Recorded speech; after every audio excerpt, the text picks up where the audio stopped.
Mes épaules, elles sont en arrière.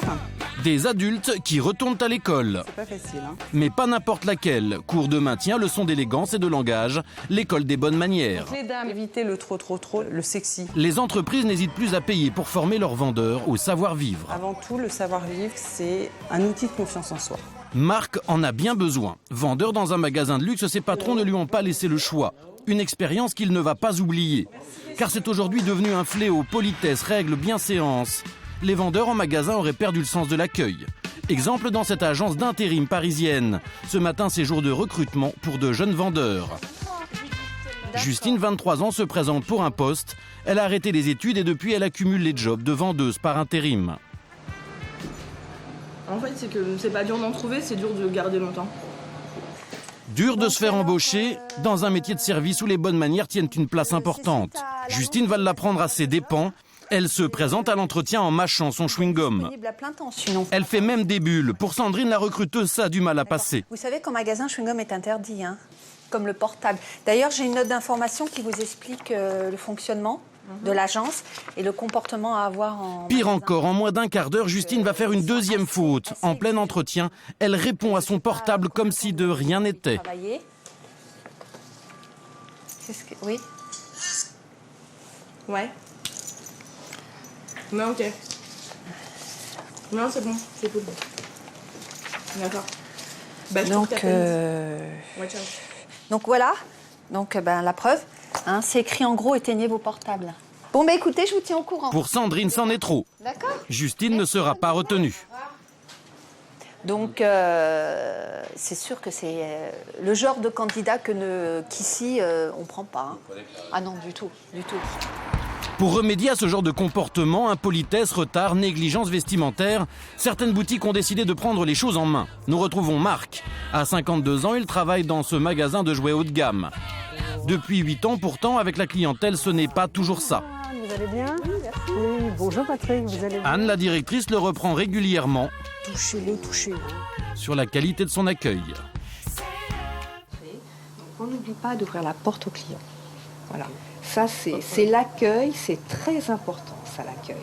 Hein. C'est le reflet de la maison et du personnel. Hein. Effectivement, le style peut encore être perfectionné. Bonjour madame, bonjour monsieur.